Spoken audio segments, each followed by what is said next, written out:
Broadcasting live from Chickies and Pete's, tonight's show is brought to you by Team Toyota, BCWSA, Fogo de Show, Penn Community Bank, Chickies and Pete's, and the Capitol Grill Center City. Now, here are your hosts, Phillies Director of Fun and Games, John Brazer, and Mickey Morandini.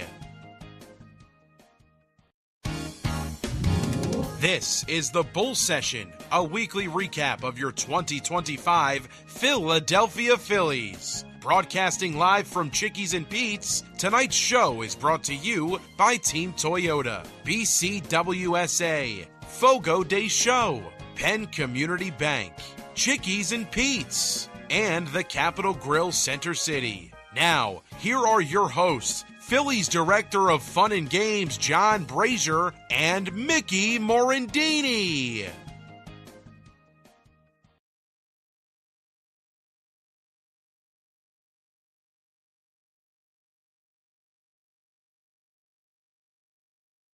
First game, I did. I tell you what, if the USA, if people were casual soccer fans or not even soccer fans, and you just happen to watch that game, that could convert you into that was an exciting game. You had 4 goals. Game. You had some really good goals, right? Celebrations. Yeah.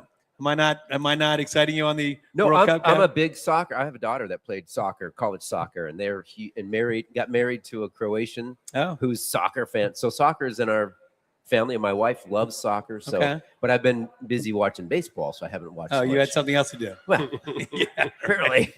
And the guys I work with in the booth, nobody likes soccer. Is that right? No. Like, not only not likes it, they just really don't like it. Why are we talking about soccer? I won't watch a game other than U.S.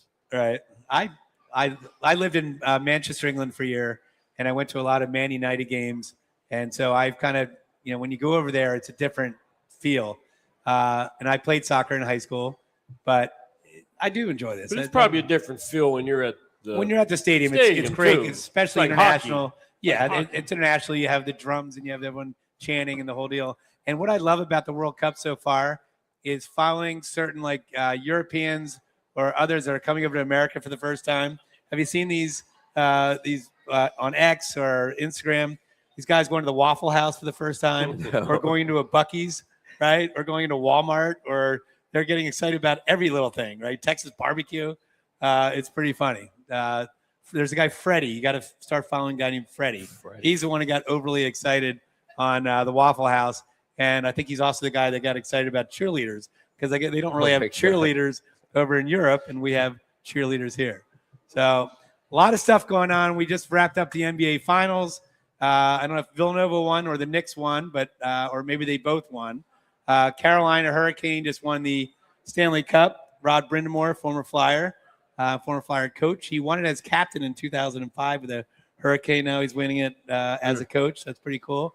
And I know both of you guys are big golfers, because I've golfed. Actually, I don't even know. Have we golfed together, Kev? Yeah, we golfed at your course. That's right. I'm so glad it was memorable. Well, no, I knew we had. I couldn't remember. We golfed at your course, and then the last 2 holes we had to run because we needed to go inside and do a speaking engagement. Man, that was sorry, Kevin. Okay, that's you my must bad. have had a bad round. It must have been a bad round, because I remember the round I just had with Mickey at Oakmont, which of course I'll have to say it again. I birdied the hardest hole after going to the church pews. All right, but yeah, so we have the U.S. Open coming up this week. Okay, so I'm sure you guys will probably be following that. Although you're going to be busy as well, since you've got. I'm off this week. Oh, you are. This is my big show this week. Wow. And this is it. Larry Anderson's taking controls. Larry's actually doing 6 He's games in a row. 6 in a row. Wow. Yeah. And there's no game Friday night. Right. Did you ever remember a game ever? Yeah, there's no game Friday night. Well, for the Phillies. There's a pretty big reason for that. The FIFA game? Yes. Yeah. There's a game at the Link on Friday night. Right. And so they had to switch. Usually, obviously, you don't have a Thursday start of a series and then Saturday, Sunday. So, but they're doing that with the Mets. So it'll be interesting because you get the Marlins and then you have the Mets. And we haven't played. We played the Marlins, right? We've already played, but we haven't played the Mets. Correct. So it'll be interesting, and hopefully they'll continue to be the Mets when we face them. Yeah, right. But let's talk about the week in baseball. You were up in Toronto, right? Yes. And then obviously you're just in Milwaukee. We lost 2 of 3. Beat Toronto 2 of 3. And then, man, let's talk about the Milwaukee series because Friday night. You want to talk about Mizorowski? Friday night, my God, like we are seeing, like that guy. Do you even know he went to junior college? Right. He went to Crowder. He was recruited to go to LSU, and then he basically got drafted. And I think it was a second-round draft pick. It wasn't, correct. Yep. And the guy just shot up through the minors, and boom, we might be looking at, unfortunately, because we'd love to see Sanchez start in Philadelphia, but he might be the starter in the All-Star game here in Philadelphia. No, you don't see him, Mick? You can't do it. You got to start Sanchez in Philadelphia. But if you have to. But if the numbers speak, I don't care. You have to start Sanchez here. Well, I would love it. And I think everybody in Philadelphia would love it. But I mean, talk about a dominant game where he did a complete game. Yeah. One hit. I think it was 15 strikeouts. Yeah. Right? Yeah. And no walks. And he threw 100. I think he threw the fastest pitcher by a non-reliever. The most impressive thing was he only threw 95 pitches to do that, he did which is incredible. Yeah. Yeah. The thing about him is he's a great pitcher. And I'll be honest with you, looking at his fastball from our perch up in the box, it's a different look than any other fastball for us up there. Because you look at it and you're like, okay, that at 103, which is what it's clocked at, 103, 104. To me, it's almost unhittable when he's down in the zone. It's probably the best fastball that I've ever seen, probably the best ever in baseball. The fastball. That is why he throws it 70% of the time. The other pitches are average, but he doesn't get to those very often. But if you're sitting, you got to sit on that 104 mile per hour fastball. You have to sit on that. Yeah. But the guys, you don't see it very often. Now they've seen it, but you have to cheat, right? Right. I don't know how else, and maybe Mick, no one chokes up. I couldn't believe it. They don't choke up. They don't widen out. They don't change a lot of their swings, and therefore they're always late. Now, I think they will have to next time they face him. But he was very impressive. The most impressive thing for me about Mizorowski is that he's thrown at that velocity, and his command of it down in the zone, inside and outside, is really, really good. He's able to hit the catcher spot. Contreras wasn't moving a lot, and that was super impressive. I mean, that first inning, we'll go with the first batter, Schwarber, 1 at 3.4, threw a four-seamer, threw another four-seamer, 1 at 3.4, threw another four-seamer, 1 at 4, threw another four-seamer, 1 at 3.5, 1 at 4.5, 1 at 3.6, 1 at 2.3. So his first 7 pitches were four-seamers, and they know it's coming, right? But they still maybe fouled off. And then he throws a 96.6 mile per hour cutter. Like, that's almost unfair that you've been seeing this, again, 103, 104, and then you're seeing a ball with a different movement. Then he goes back to 2 four-seamers, and then he throws a 90 mile per hour curveball, and then back to the four-seamer, and he's out of the inning with 3 strikeouts and 12 pitches. Right. But, the guys will adjust. And they weren't able to adjust during the game, but they'll have to next time. When he's on like that, I mean, Schwarber ended up getting the one hit, right? But he was the one guy who was like, all right, it's 104. I'm going to cheat and just get out there. Now, if he throws it down the heart of the plate and misses with his pitch, you have a chance. If he doesn't, you have no chance, and you go back to the dugout. It's kind of back in the day like when Randy Johnson would pitch, and everything was hard. Right. And if he was throwing that slider down and in, you weren't going to hit it. You just have to tip your cap, but you have to be ready for certain pitches. That one mistake, and Mizorowski didn't make any. And he rarely does. And then Sanchez yesterday, he became human. He made some mistakes. Right. And from what I understand, I heard some chatter afterwards that their game plan as a hitter from Milwaukee's a very disciplined team. And you just talked about choking up and using all sides of the field. And Milwaukee is very good at that. They don't have tons of power, but they're a scrappy team. They get guys on base. And I think they basically said, we're going to wait out. We know that he keeps the ball low, right? On his changeup or his fastball.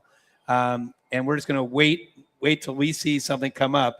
And they did. And they pounced on the two of the balls that came up. And I guess it was a good strategy, assuming that Sanchez is going to give you something like that. And he's been very frequent or not infrequent giving those pitches. Sure. Yeah, I think pitchers like Sanchez, Mizorowski, and even in our day, that the pitchers like Maddox and stuff, those great pitchers like that will only give you maybe one mistake in at bat, and you have to be ready for it. Right. Pitchers that are like your 4th or 5th, Painter right now will give you a lot of mistakes in an at bat for you to do that. But for Sanchez with such a great changeup, I think the only plan for a visiting team is to try to get the ball up in the zone, whatever it might be. If it's up, you have a shot, and that's what you're talking about. But in the same point, you take away the one home run that he gave up. Yep. It's 1-0. Right. He actually gave away 2 because the leadoff hitter as well. But then it's only 1-0. The offense just couldn't help him out. That's the thing about Christopher. Right. And I actually got in the car. I was driving home from Indiana in the 4th inning when he gave up the home run. Yeah. But I turned it on right before he gave up the home run, and Scott had said something about a play that should have been made earlier. What play Trey was Turner. that? There was the leadoff hitter of that inning. I think it was Contreras, the catcher, and he runs okay. Right-handed, they had Trey over in the pull side, and there was a bouncer up the middle, kind of to the left of the mound. So it was, and Trey goes over, and it's a makeable play, but he takes it on the run, kind of going to his left, and keeps running and tries to throw him out. And the throw brings Harp off, and it wasn't a very strong throw. And that's the play, and it really should have been a play in my mind too, as an ex-infielder, that Trey needs to be able to make.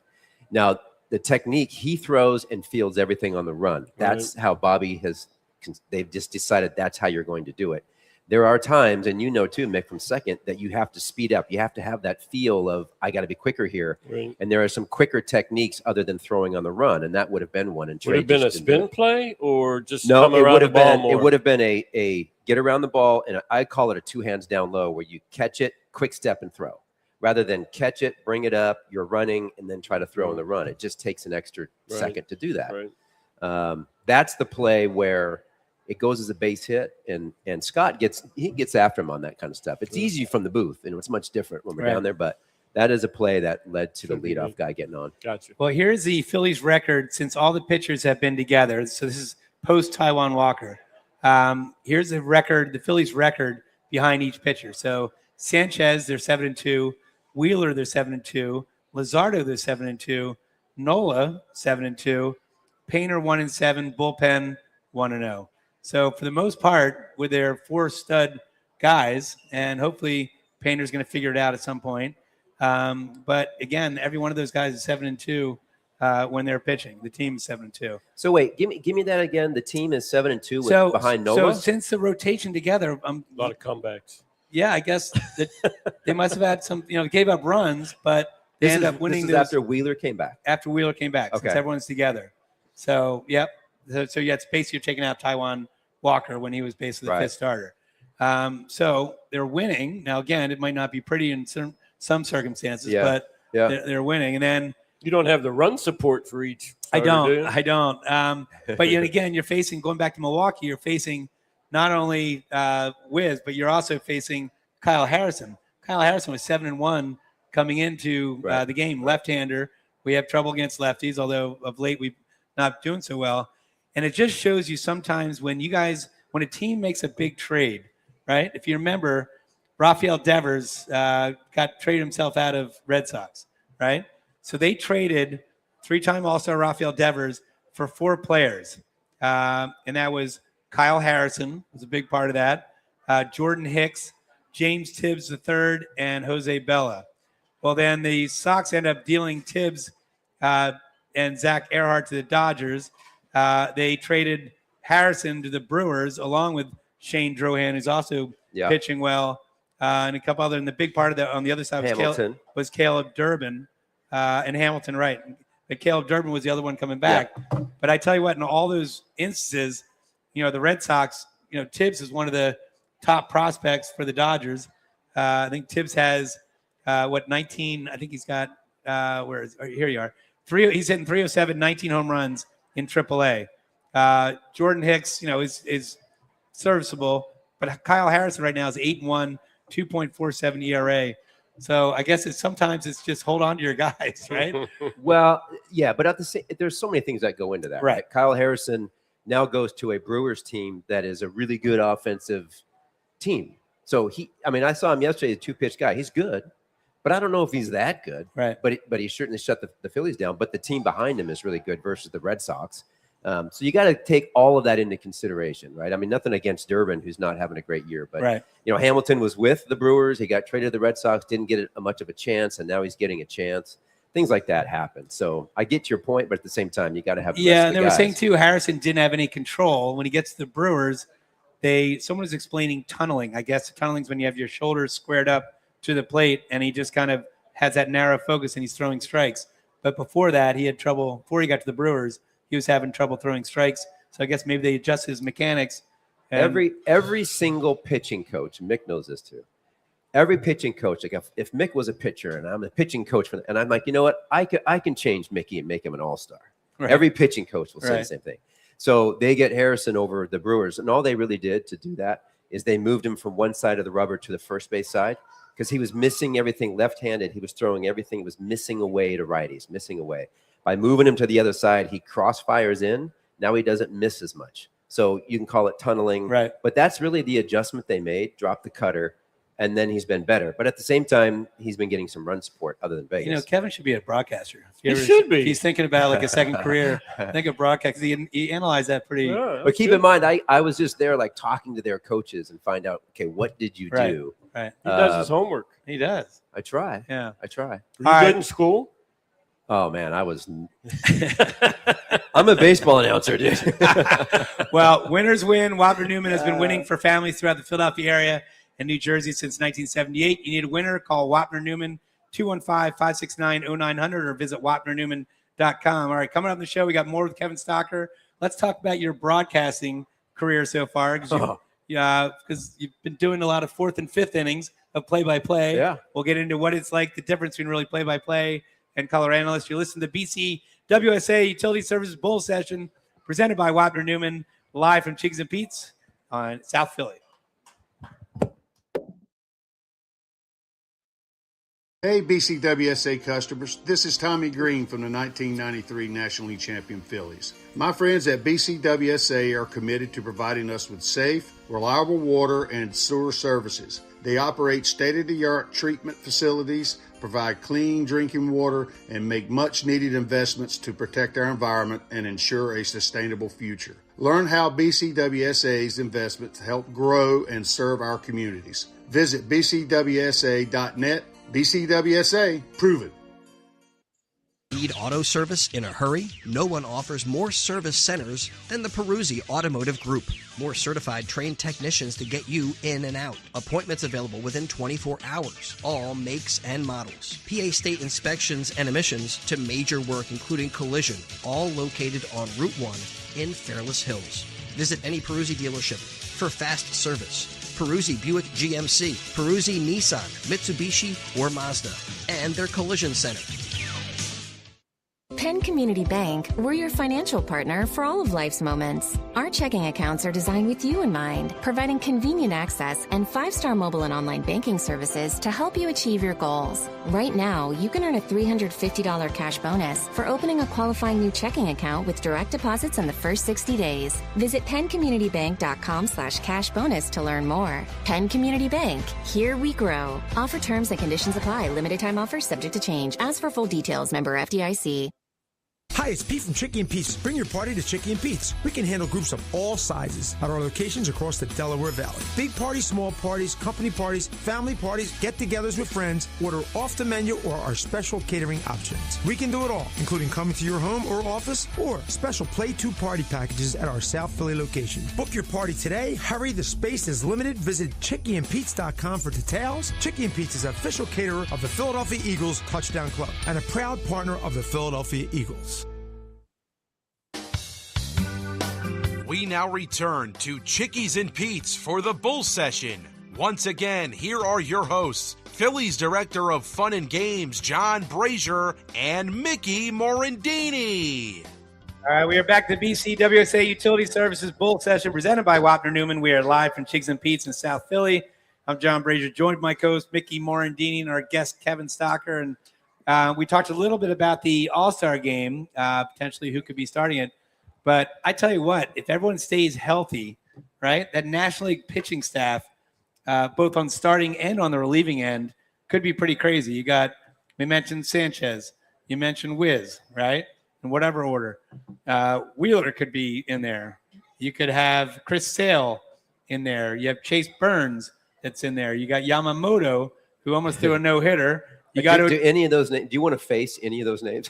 You got Ohtani. We didn't even mention Ohtani. No, but I would like to stand in there and compare it to a Pedro, a Schilling, a Randy. Gosh, you know what Pedro. I mean? I would like to compare it. Yep, for sure. Ohtani, and I'm probably missing others as well. But then you get in the back end of the bullpen, and just two guys alone.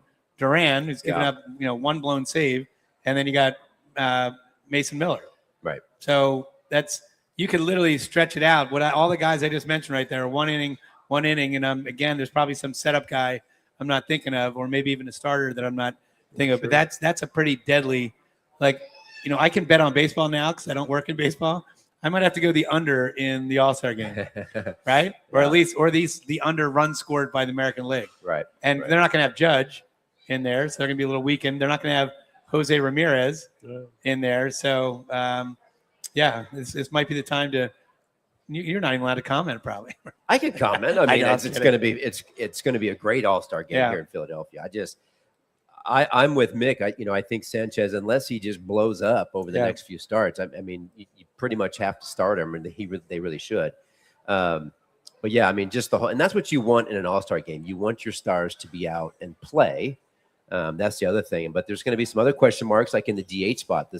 Yordan from the Astros is just killing it. Right. So yeah, it's going to be pretty spectacular. Well, and also the Phillies, I remember the first month into the season, we were all saying, hopefully we're not going to be in a situation like in 1996 where we had one representative, Ricky Bottalico. You thought, but now there's almost a glut. There's like you could have Schwarber, right? You could have Harper, right?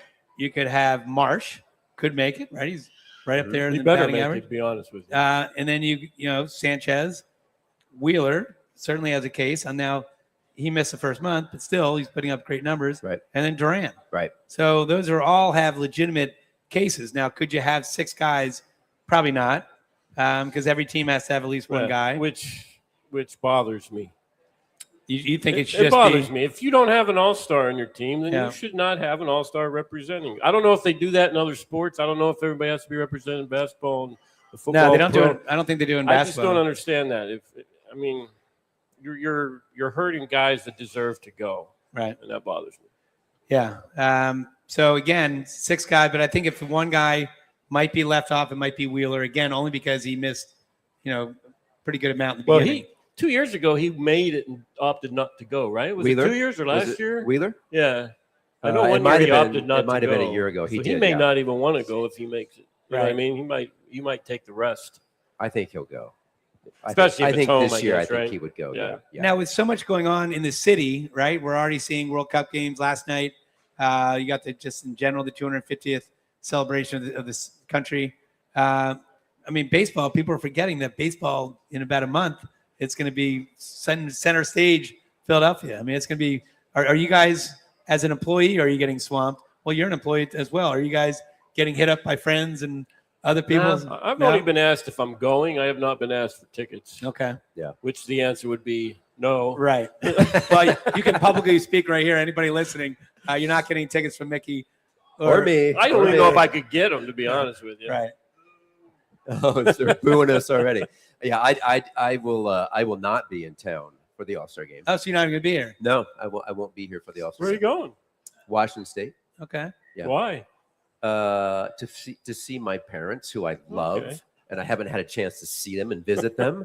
And I wasn't asked to be here for the All-Star game. I wasn't an All-Star like, other people I know. And so the only thing is they did ask at the Alumni Association had asked, hey, do you want to do this? And I'm like, no, I'm good.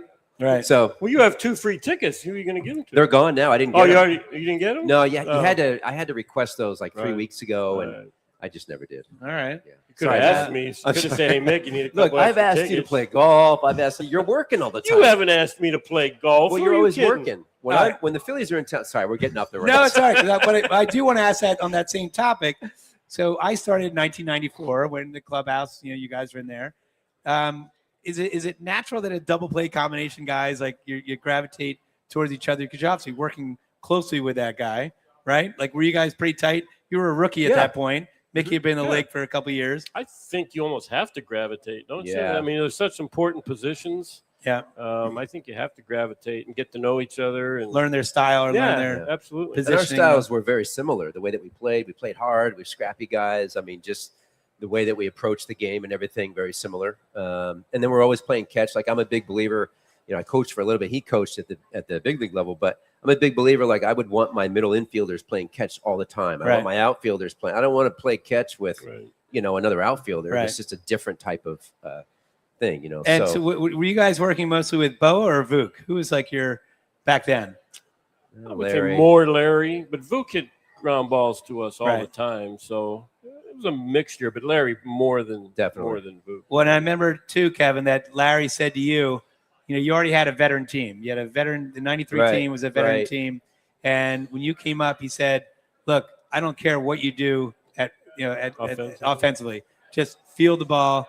That's your job. Let everyone else kind of carry the offense." Right. And what do you do? I think you had the second highest batting average on the team, right? Or maybe even the highest. 324. Yeah, 324. I know Izzy was either right ahead of you or right behind you. Yeah. But, so when I got called up, fortunately I was in spring training with all these guys. I got to know Mick then.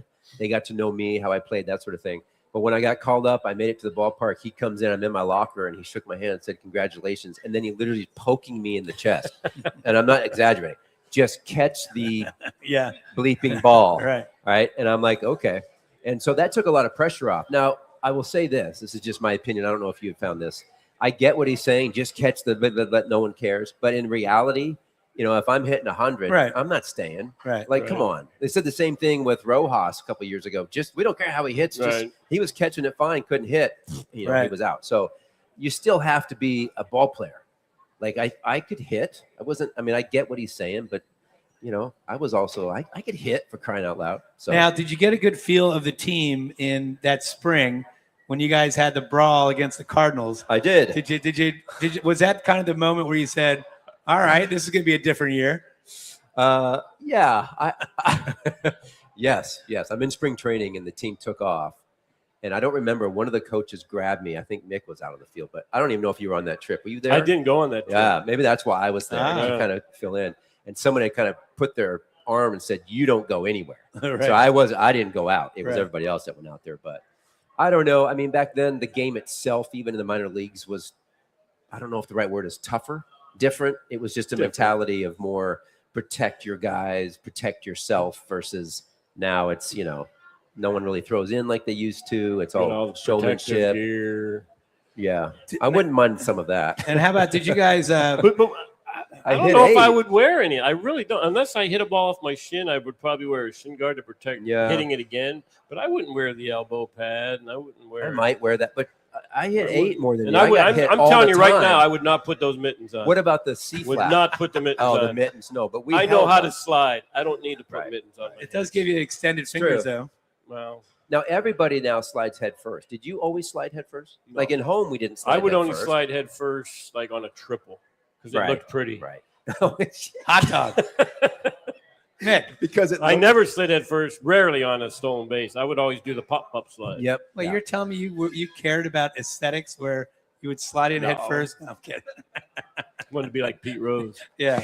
Now, how about your did you guys interact with your third baseman? No. A lot back then. You talking about Headley? Yes. Dave Hollins. Because I can see, Kevin, you're like the nice guy from the West Coast. "Hey, Dave, what's up?" He's like, "Rrr." Well, first of all, I resent you saying, "Hey, Kevin, what's up?" Like, I didn't talk like that. Come on, man. Exaggerating, but the dichotomy. It was more like Mr. Hollins. Yes, Mr. Hollins. Don't beat me up, sir. Actually, I'll be honest with you. So when I came up the first day in the big leagues, I used an R160. I needed a big bat, and I didn't have any bats with me. So the only person I knew that had some were Dave. So I went over and I said, "Hey, Dave, do you think I could borrow a couple of bats?" And he says, "Here, just take whatever you want." Like, he's like, "Whatever you want." And then I went off. I started hitting really well with this R161. Fast forward, when I'm with the Rays, a couple of years later, I got traded. I'm down like 98. I couldn't get any bats for some reason. I needed some bats. He was with the Mariners. I called him. Really? And said, "Hey," he goes, "No problem." The next day, he sent me 6 R161s. They said Mariners, but I had the bat. That's Dave. And I say that, but Dave Hollins is, back then, at least to me, and I'm sure to you guys too, super intimidating. But he is the biggest teddy bear. Like, he is just the nicest, right? We see him down at fantasy camp all the time, and he'll do anything for you. But again, he was intimidating back then. He was an excellent teammate. Yeah, he was just so intense. Yes, that was the difference. He was so focused and intense. He just kind of stayed away. Didn't you locker right next to Dave? I did not. I thought you were right next to him. I wasn't. I was down there was that opening to go back into the weight room. Gave you a buffer? I was on the right side. Oh, he was okay. on the left. Well, I remember a story that I think it was during the All-Star game. It was before the All-Star game, and Dave was like made the team, and he's super intense, like half an hour before the game. And Barry Bonds went up to Kruk and said, "What's up with Dave? Is he all right?" And Kruk, obviously being the jokester that he is, said, "Oh, he's had a tough go. Just a lot of stuff is." And I'm trying to encourage people to go up and pat him on the back and make him feel better, right? So Barry Bonds went up there and like pat him on the back, "Hey man," and Dave Hollins gave him like the Mikey. Barry Bonds slinks away. So, all right, time's running out. Games on the line. Who do you want taking the last shot? You want Wapner Newman, Pennsylvania, New Jersey's premier medical malpractice and injury attorneys since 1978. Call 215-569-0900 or visit WapnerNewman.com. All right, when we come back, we are going to talk about the broadcasting. We talked about your playing right there, but we'll talk about the broadcasting. You're listening to the BCWSA Utility Services Bull Session presented by Wapner Newman.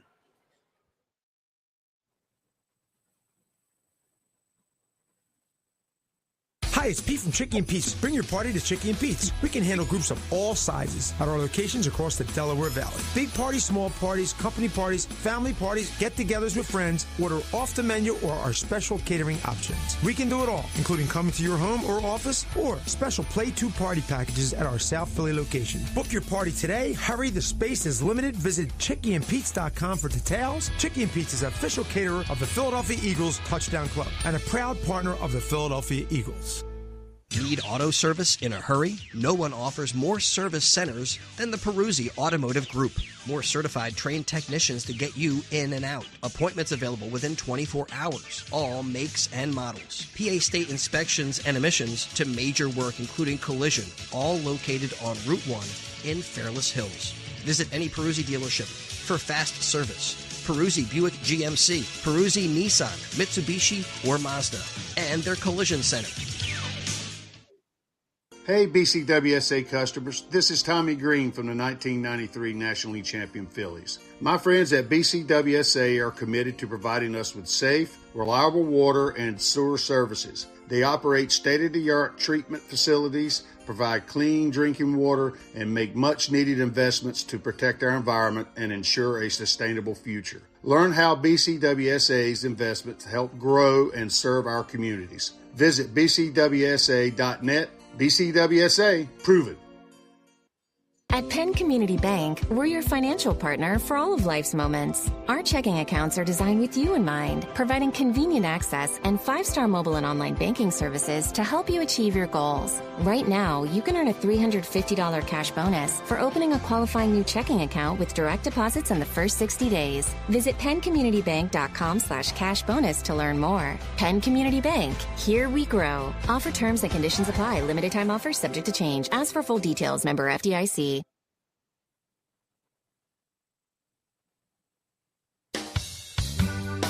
We now return to Chickies and Pete's for the Bull Session. Once again, here are your hosts, Phillies Director of Fun and Games, John Brazer, and Mickey Morandini. All right, we are back to the BCWSA Utility Services Bull Session presented by Wapner Newman. We're live from Chickies and Pete's in South Philadelphia. We still don't know what CPV stands for. I haven't looked. If only we had a small little handheld computer. Oh, Cape Verde. I would have never got that in a million years. What is it? Cabo Verde. All right. Well, I think it's Cape Verde, but you're just giving Where's that at? Off. I think it's off the right west coast of Africa. So, all right. We are here at Chickies and Pete's in South Philly. I've got Mickey Morandini, and I got his former double play partner, Kevin Stocker. But Kevin, now you've been a broadcaster for the Phillies for how many years now? Full time since 22. 23? Off and on since like 18, but now it's full time. Yeah, since 23. All right. So what is it like? I mean, you're blessed to be working with one of the best radio guys in the business, Scott Fransky, and then Larry Anderson. Although you don't really only in the playoffs with only Larry. Playoffs with Larry. So, but mostly with Scott Fransky. What is it like working with Scott? It's great. It's great. We have such a great time. And Murphy's in there too. Greg Murphy's always with us in the booth. But working with Scott, he's super prepared. He's got stories. He's very knowledgeable, but he also likes to have fun. And one thing I always say about Scott is that he's super witty. And so anytime I can bring something up that makes him kind of look to me, like if he looks to his right and he's like, wait, did you just say, then I know that his mind is working, and he loves to, he will gladly get off track. Yep. Well, you have time in baseball to do that. The other thing is nothing gets by him. He's super accurate, loves to be accurate.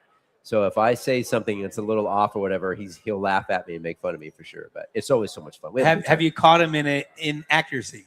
Have you him? Yeah. Have you found? Oh yes. Have you? I have. And have you called him on it? A couple of times. And, his answers are like, all right. He's one of those. But I'll be honest with you, I try not to, and both of us are the same. Like if it's something that is a complete miss that needs to be said, then we'll bring it up, sort of thing. Or I'll tell him in the break and then let him, if he wants to correct it, or him to me. For the most part, you certainly don't want to embarrass your partner. Right. I would never want to do something like that. So talk about the people that listeners don't understand, like a lot of the preparation that goes into it. If you have let's say a 7:00 game, 7 to 5 game, what time are you all getting to the ballpark? And then give me a typical game day of what your roles would be. Road or home? We'll do home. All right. Because let me do the road. I asked the question, but I do all the road games. So on the road, if it's a 7:00 game, we typically like to get to the ballpark, or required to get there 3 hours before the game. So it'd be 4:00. Now, that is somewhat dependent sometimes on if there's a bus that we can get on, or if Tom McCarthy rents a car. But usually it's about that time. And it's dependent on when the manager wants to talk to the press. Okay, so if infield is at 4:15 for the guys that are going to go out and do ground balls, Don Mattingly likes to do it right after that around 4:30. So I'd like to try to get there by at least 3:45, so I can see the lineup, what he's put out, and then we can go down and talk to the manager. So, but during the course of the morning, I would, the whole day I get up in the morning. I like to get up, go have coffee, sit, and then I'll read some of the articles from the day before. We get cuts of all of the press so we can read and see how the guys are feeling. Get back to I'll go back to my hotel room and usually spend a couple hours prepping the pitcher and that night's game. Just paperwork, things in my book. And then we go to the field, and then you talk to the guys. You go down to the field, you get a feel. If I can get something from Bryson Stott, a Trey Turner, how you feeling? What's going on? It's like having a little pinch between your cheek and gum that you can just kind of bring out at some point. That's really interesting. So how many guys would you try to talk to?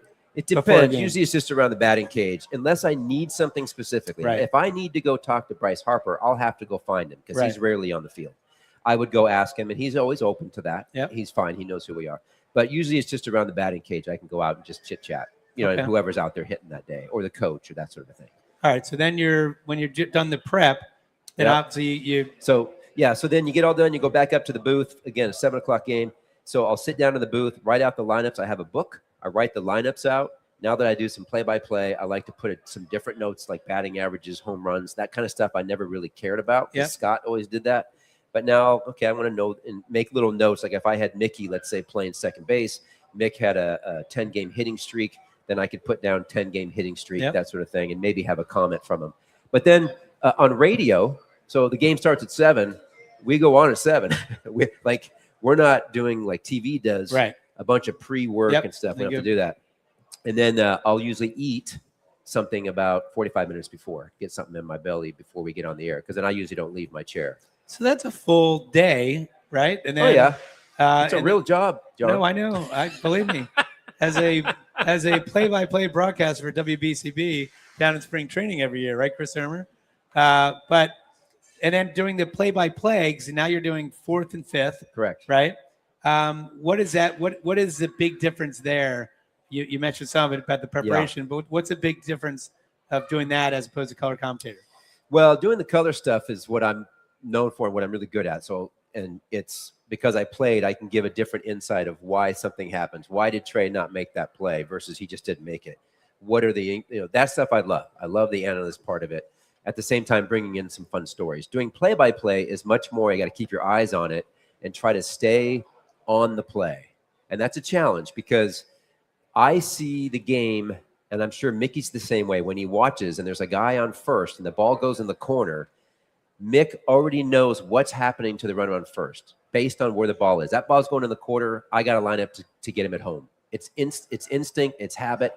So I started doing play-by-play my first couple of games, and the ball would go in the corner, and I'm like, oh, he's going to score. And I'm already seeing it, but I'm not announcing what's happening for the fan. Right. Because you're not seeing it. And then you're like, well, what do you mean he's going to score? What's going on? So I've had to learn how to, like, ball goes in the corner, and describe the play. And that's a challenge because I'm, and I'm getting better at it, but it's a challenge. And you hear Scott really, again, you obviously, the listeners can't see. So you hear him talking about in the very beginning, the color of the jerseys, the wind direction. Now you're talking about, it could be clouds. Clouds. What is Harper wearing that day? I mean, he's really descriptive, and it's great. I take it you really like that stuff. He's very good at describing and painting a picture as the play-by-play. He does a lot of that at the beginning. I don't do a ton of that in the fourth and the fifth because I'm usually, a lot of that's already done. But sometimes if, like yesterday, Contreras got into the box, I'll give you a silly example. He got into the box, and when he's standing in there, the game was moving slow. He stands super tall, like straight up and down, hands. So I described his batting stance. It gives you an idea of what you're looking at, something like that. All right. How about when you first started doing play-by-play, did you have a contrived home run call? I did not. You had to have something in your head because if somebody hits a home run, you got to be prepared. No, I had nothing. I was like, what? You wanted to be a blank slate when that happened. I didn't want to be, but I just didn't really think that far ahead, Mick. So, the first what do you go with? Yeah, I think I went with... put that baby to bed without a diaper? I did. You didn't do that one?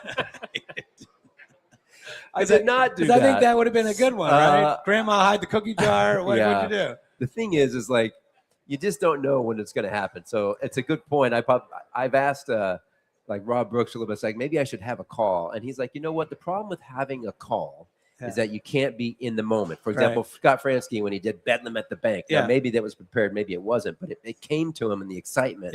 But I don't really have, the home run calls are a little bit difficult too, because you're up there and you have to be able to describe there's a fly ball to the left. So you got to tell everybody, where's it going? So as soon as it's off the bat, like when I first did it, I was like, oh, this ball's hit well. I didn't tell anybody where it was going. And they're like, what does that mean?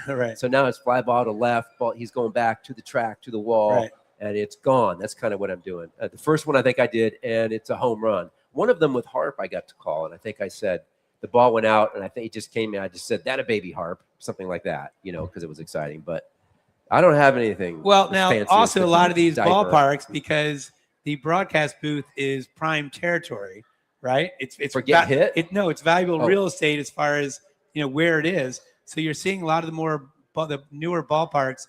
They're putting you guys way up there, because again, where you used to be in the old ballparks is prime real estate, and the teams don't want to give up the prime real estate, so they put you way up there. Pittsburgh, Nationals, Washington. So does it get tough sometimes when to you it might be a fly ball, but it actually is going out because of the depth? 100%. It's really difficult. Those when you're way up. Even in Milwaukee, the first night, Bowers hit a home run the other way.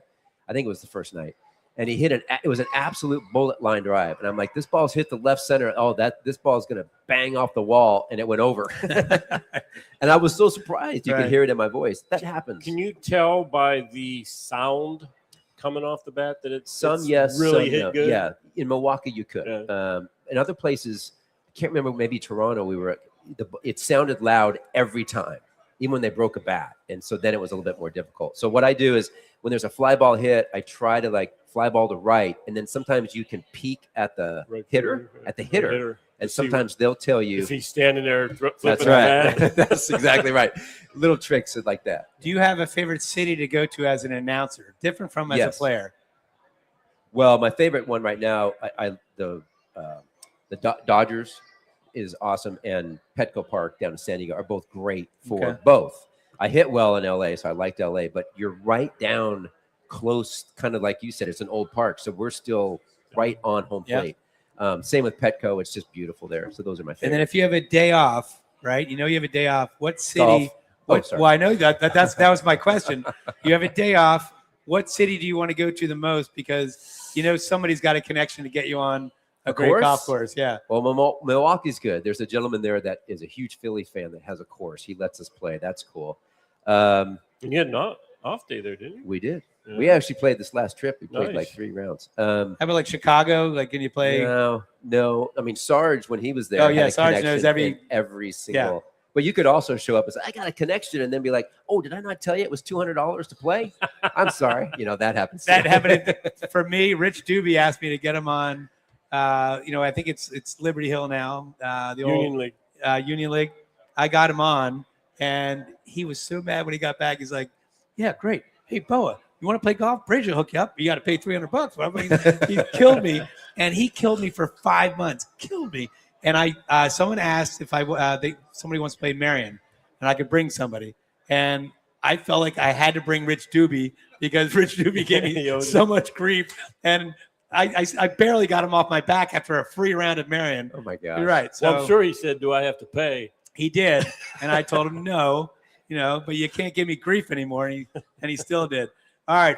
Found yourself on the injured list. Get help now. Call Wapner Newman, Pennsylvania, and New Jersey's premier malpractice and injury attorneys at 215-569-0900 or visit WapnerNewman.com. And speaking of Wapner Newman, we are going to have Rob Miller is going to come join us. You see him on TV, the Phillies commercials. Rob's going to come on. He always gives us the Wapner Newman Player of the Week. So, Mick, do you want to take a guess, a wild guess? I can't hear that. I can't wait to hear this. Who do you think his Player of the Week is going to be? I got to think about that. I'll give It's going to be Bryson Stott. Bryson Stott? That's yours? Yeah, Stott's had a good week. All right. Well, we'll see. All right. You're going to hear Rob Miller from Wapner Newman coming up. You're listening to the BCWSA Utility Services Bull Session presented by Wapner Newman. Hey, BCWSA customers. This is Tommy Green from the 1993 National League champion Phillies. My friends at BCWSA are committed to providing us with safe, reliable water and sewer services. They operate state-of-the-art treatment facilities, provide clean drinking water, and make much-needed investments to protect our environment and ensure a sustainable future. Learn how BCWSA's investments help grow and serve our communities. Visit bcwsa.net. BCWSA, proven. Need auto service in a hurry? No one offers more service centers than the Peruzzi Automotive Group. More certified trained technicians to get you in and out. Appointments available within 24 hours. All makes and models. PA state inspections and emissions to major work including collision. All located on Route 1 in Fairless Hills. Visit any Peruzzi dealership for fast service. Peruzzi Buick GMC, Peruzzi Nissan, Mitsubishi, or Mazda, and their collision center. Hi, it's Pete from Chickie and Pete's. Bring your party to Chickie and Pete's. We can handle groups of all sizes at our locations across the Delaware Valley. Big parties, small parties, company parties, family parties, get-togethers with friends. Order off the menu or our special catering options. We can do it all, including coming to your home or office or special Play 2 party packages at our South Philly location. Book your party today. Hurry, the space is limited. Visit ChickieandPete's.com for details. Chickie and Pete's is official caterer of the Philadelphia Eagles Touchdown Club and a proud partner of the Philadelphia Eagles. At Penn Community Bank, we're your financial partner for all of life's moments. Our checking accounts are designed with you in mind, providing convenient access and 5-star mobile and online banking services to help you achieve your goals. Right now, you can earn a $350 cash bonus for opening a qualifying new checking account with direct deposits in the first 60 days. Visit PennCommunityBank.com/cash bonus to learn more. Penn Community Bank, here we grow. Offer terms and conditions apply. Limited time offers subject to change. Ask for full details. Member FDIC.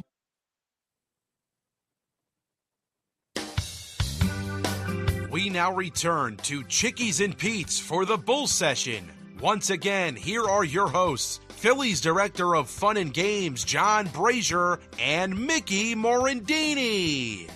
All right, we are back to the BCWSA Utility Services Bull Session presented by Wapner Newman. We are live from Chickies and Pete's in South Philadelphia. And for those hanging on the edge, Spain and Cape Verde are tied 0-0. We are in South Philly. I'm John Brazer, joined by Kevin Stocker and Mickey Morandini, and we have a special guest every week. It is Rob Miller from Wapner Newman, and Rob comes to us with the Wapner Newman Player of the Week. These guys guessed Bryson Stott. I didn't guess. You didn't? Stott did. Kevin did. Was Kevin right? Is his broadcasting instincts correct? Well, I feel good because I wrote it down before I got here. So, you didn't influence me, but you're right. I looked at the box scores.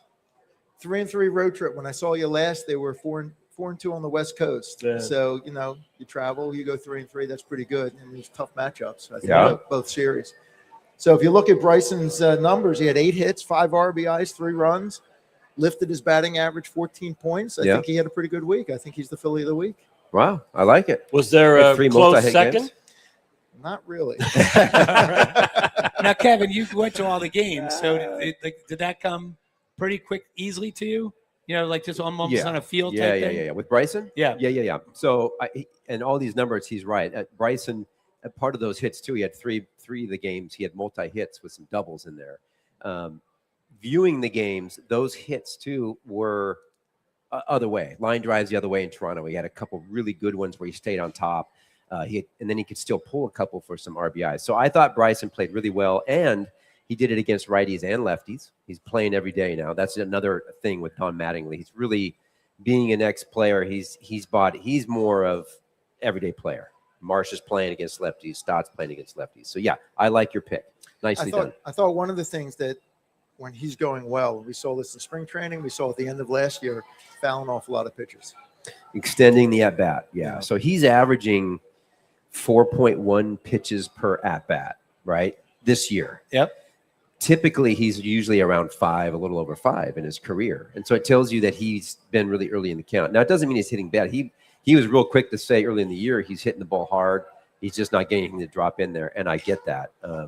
But you still got to get hits, right? I mean, it doesn't matter if you hit the ball hard every time if you can't get it to drop in there. So, but I think Bryson, to me, I'm a big Bryson Stott fan. Not everybody is. I love his defense up the middle. I like his bat. I like him better when he's not striking out. But I like Bryson. I'm a big fan.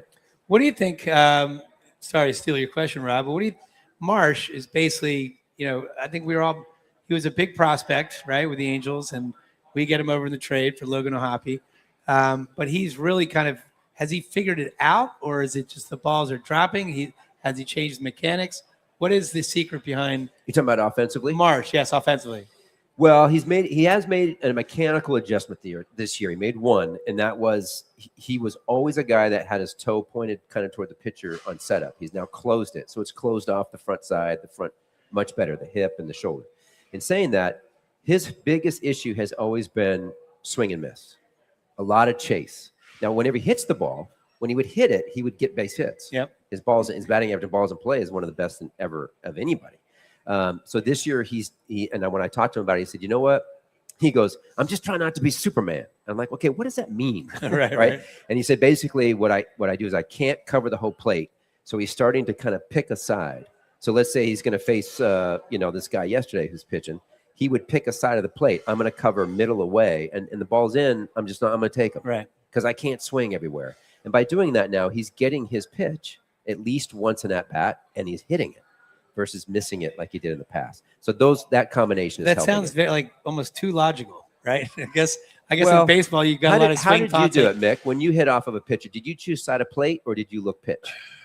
I always looked fastball. I looked pitch, but I would tend to look location too. Like I'm a low ball hitter. Yeah. So early in the count, I'm going to try and stay off of anything above it's up in the zone because I was a low ball hitter, and a high ball drinker.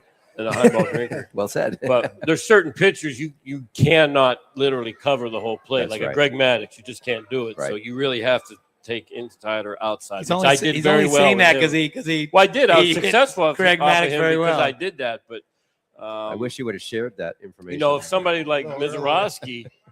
I don't know if I could look inside because I really don't think I could get the barrel to the ball at 104. So I would look away, something down and away with him. But it depends on the pitcher. But I would always sit fastball up until 2 strikes and then adjust. Yeah. So do the guys, when you're facing a guy like Miz, so do you start your swing and stop when you don't like it? Or do you wait and see it and then decide to go? I don't think you wait and see it. I think you're always in I'm going to swing mode. Yeah. I'm going to hit it. I'm going to hit it. I'm going to hit it. And then last minute you try to stop. But you have to look – with a guy that throws that hard, you literally have to look in one location. Yep. And if it's not there – So who was the hardest throwers that you guys faced? I mean, I'm sure obviously – Rob Dibble was one of them, but he didn't know where it was Randy going, Johnson's got to be coming pretty As a starter, Johnson was one of the hardest. Randy Johnson. Yeah, sure. I mean, we faced Mark Wohlers threw 100 at the time. Wagner was throwing hard. Was Nen up there too? Who? Rob Nen? Yeah. I faced. He was more of a cutter guy. Yeah, he wasn't throwing. The other thing about this whole thing is we're finding out more and more, and this is a great example, like with Painter. Painter's 6'7", and Mizorowski's 6'7".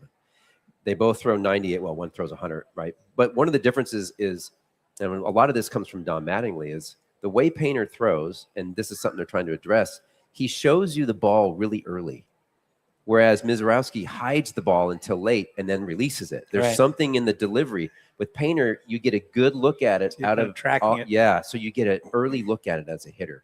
So that's why some guys who throw 90, like this guy yesterday throwing 93, 94, it's getting by guys because he hides it, right? And then boom, ball gets on you. There's something to that. It seems lefties. Why is it seems lefties hide it better than righties, right? Like Randy Wolf was very good as far as not showing the ball, right? And then it just felt like it exploded out. Or Billy Wagner, it's just kind of same thing. Yeah, I don't know. Part of it probably maybe you don't see as many lefties usually. Could be. That's true. There's a lot more righties in the league than lefties for sure. Yeah. Dylan Cease with the Blue Jays struck out a ton of guys the other day. Right. And he's a short armor, but man, you can't see the ball until last minute. It's remarkable. But Rob, you got another broadcaster or player question for Kevin? I actually want to know how Kevin came back to Philadelphia. You played in multiple cities.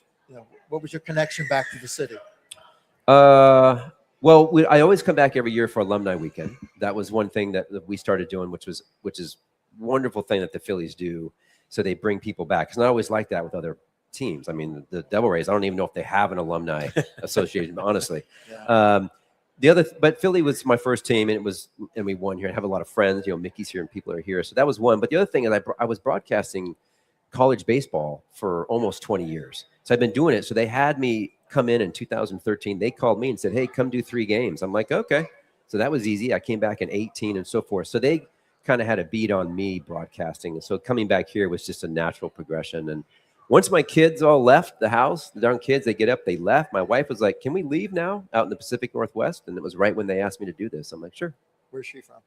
She's from Chicago, but moved all over the United States when she was young. So, and they had a smoothie business, Rob. Is that right? They did. Stalkers had a smoothie business, right? For many years. We had it was a smoothie well. It just took all of our money. It just all of it. I did that for 2 years, and I was done with employees. I'm like, so enough of that. This is how close Kevin and I are. So we're doing the double. I don't know. Last year we're doing the double letter for a baseball player, Darren Dalton, Trey Turner. Yeah. He couldn't come up with you? He did not come up with me. I'm his double play partner. I see him almost every day. You know who he threw out there? Mickey Moniak. That's who he threw out there. I texted him right away, and he goes, oh, yeah. I did. Oh my gosh, that was so funny. I finally go, hey, Scott, I forgot one of my best friends, Mickey Morandini, and he just laughed forever on that one. I take him for granted. 100%. You hear Crucky on TV the other day? No. You're talking about the 93 team and all the left-handers on the team. He goes, Hollins, Dalton, Kruk, Dykstra, Stalker, whoever else. Milt was really left-handed. He said Milt. But he threw right-handed. He didn't say me. Then, texted him right away with a few expletives in there. You need a hug. I do. All right. What did he say? Did he get it on there? He finally did. He goes, Mickey just texted me. I guess he hit left-handed too. That is great. All right. In the city of champions, you deserve champion legal representation. Wapner Newman is Pennsylvania and New Jersey's premier medical malpractice and injury attorneys. Call 215-569-0900 or visit wapnernewman.com. And that wraps up today's BCWSA Utility Services Bull Session presented by Wapner Newman. I'd like to thank my co-host, Mickey Morandini, our special guest, Kevin Stalker, our other guest, Rob Miller, our on-site engineer, Chris Ermer, Joe Wechter, BCWSA Utility Services, as well as all the different people that have come here and given the signed autographs from these guys and the Dunkin' Donut cards. Thank you very much. And thank you for listening. We're going to be back next Monday at Chicks and Pete's in Marlton at 5:30. Are you back next week? Is that Tommy? That's Tommy. Tommy Green. We're going to be joined by Milt Thompson. So we can find out about his lefty and righty. Yeah. Until then, have a great week. And as the late, great Harry the K says, out of here.